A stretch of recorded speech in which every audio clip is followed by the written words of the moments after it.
maagang nagising ng mga amo ko. Lahat kami gising na bago ko umalis. So, ito ngayon. Pupunta kami ngayong araw na to sa Shark Peak. So, kaya sobrang aga namin.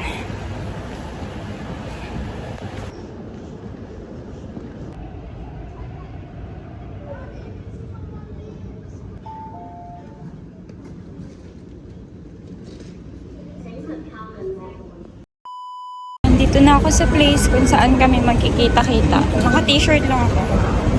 Tapos ang nipis. Wait, top up ko lang. So, bibili lang ako ng pwede kong may share. Kasi lahat sila may dalang food.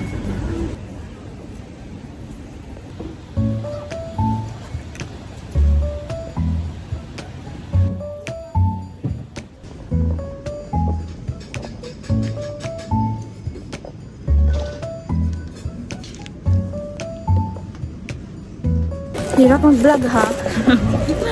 Ang dami din dala. Nakabili na akong siumay.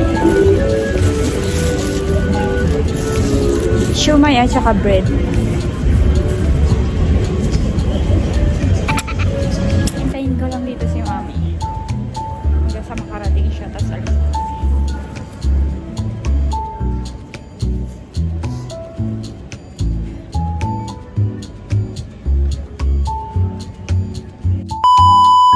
Pagdating naman ni Mami ay agad naman kaming bumaba sa sakayan ng MTR para naman hanapin si Itay.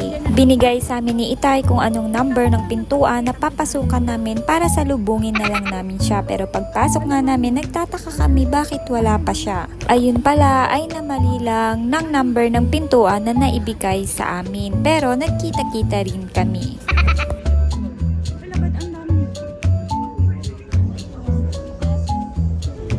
Makalipas naman ang ilang minuto ay nakarating na kami sa Diamond Hill. Dito kami magkikita-kita ng iba pa namin mga kasama at dito na rin kami sasakay ng bus papunta sa Shark Peak.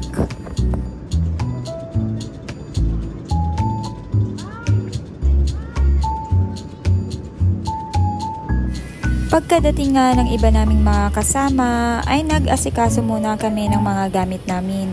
Dahil nga medyo marami yung mga dala namin, inayos namin ito para hindi kami mahirapan mamaya. Makatapos nga niyan ay nagbasta na kami papasakay sa bus. Magkakasama na kami. Shaya-shaya.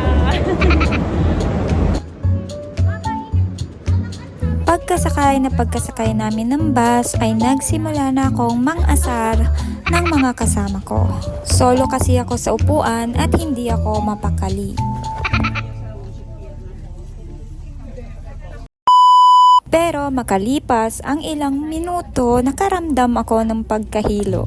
Kaya nanahimik muna ako at nilabanan yung nararamdaman kong hilo. Ewan ko ba, kahit saan nyo ako ilagay, mabilis akong mahilo, lalo na kapag ganito yung andar ng sasakyan.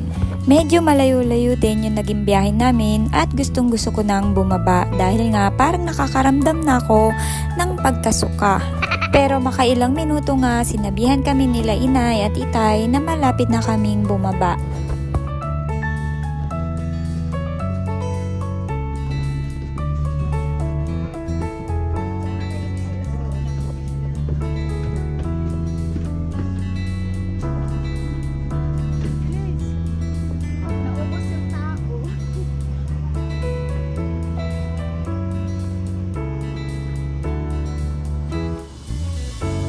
Pagkababa nga namin ay naisip muna namin gumamit ng toilet bago kami dumiretso sa paglalakad paakyat sa Shark Peak.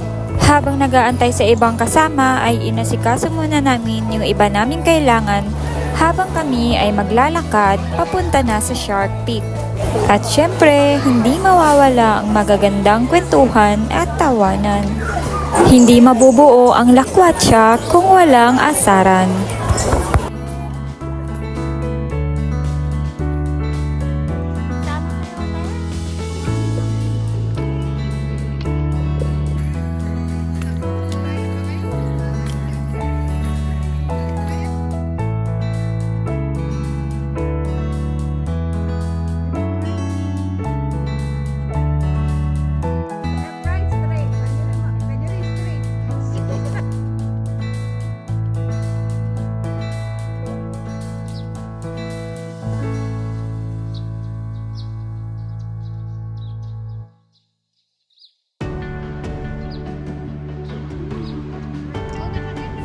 Nung mga oras nga po na to ay wala pa kami sa starting point.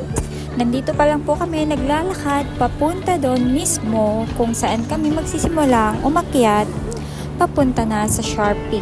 So dahil meron pa nga po kaming isang kasamang iniintay, napag-usapan namin na pagdating namin sa starting point ay kakain muna kami ng lunch at doon na namin iintayin ang aming isa pang kasama. Ganda talaga pag maaraw. Dahil first time ko nga pumunta dito, wala po akong idea kung saan kami dadaan pa uwi. Pero sabi po ni Mami, mamaya pagbalik namin pagkatapos namin sa Sharp Peak, dito kami sasakay papunta sa sakayan ng bus. Don't worry po, sa mga interesadong pumunta sa Sharp Peak, andito po si Tad's Relos page para po tulungan kayong mahanap yung place na to. Siya na po ang bahala sa guide ninyo. At syempre, dahil nga maganda itong mga tanawin dito at itong lugar, binibigyan na rin namin ng pagkakataon ang aming mga sarili para sulitin ito.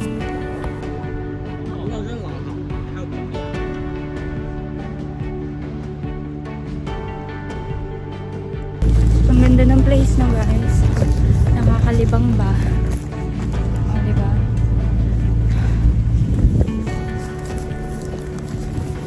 Nagugutom na ako.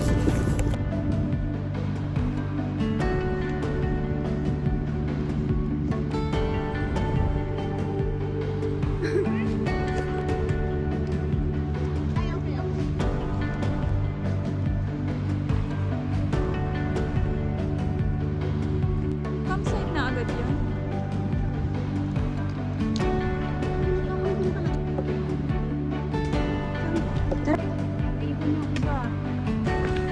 Nung mga oras na to ay isa-isa na kaming nakakaramdam ng gutom dahil nga hindi pa kami lahat nag-aalmusalan. Kaya lang, syempre medyo malayo pa yung nilalakad namin kaya kailangan muna namin magtiis at pagdating naman namin sa starting point, doon na kami magpapahinga muna at iinom ng kape.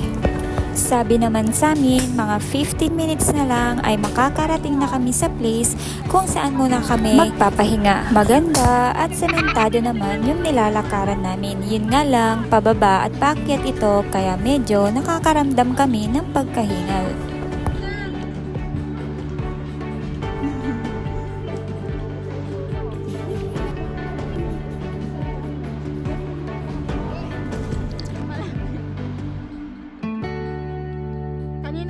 Makatapos po ang ilang minuto ay nakarating na rin kami sa place kung saan muna kami magpapahinga.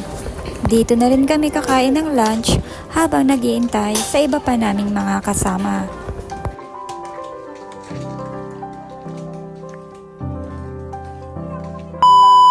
Makatapos nga ng isang oras namin pahinga ay nagsimula na po kaming umakyat papunta sa Sharp Peak. Ganun pa rin po tawanan at asaran dahil kami ay mga busog pa kaya dahan-dahan kaming mga naglalakad.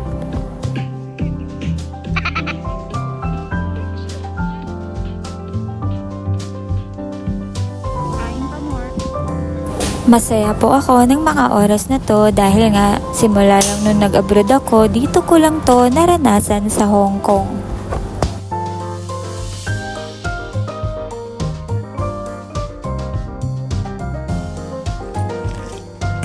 Nakikita niyo po ba yung matusok na bundok na yan? Iyan po yung aakyatin namin.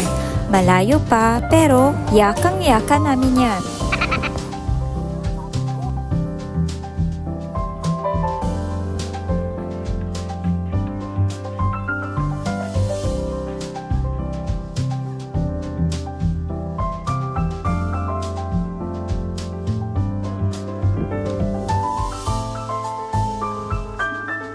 Dito.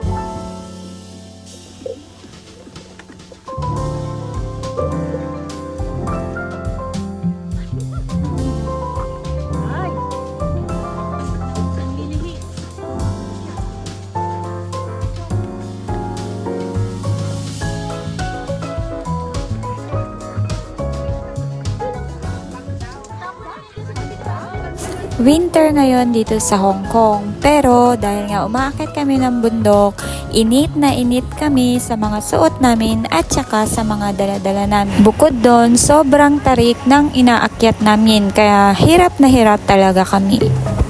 Nakakaramdam na kami ng pagod, pero syempre hindi kami susuko.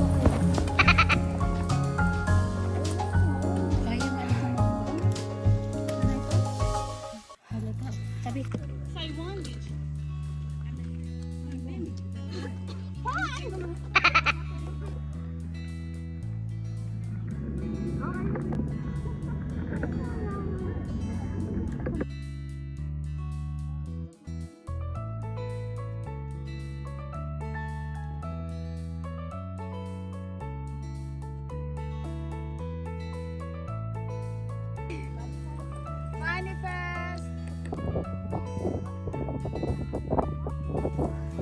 Water break at pahinga ng onte at saka kami lalarga uli.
Stop mo muna yan.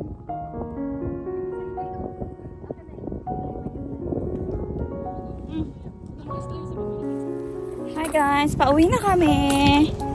Sasama kayo? Char. Oh, pauwi na kami.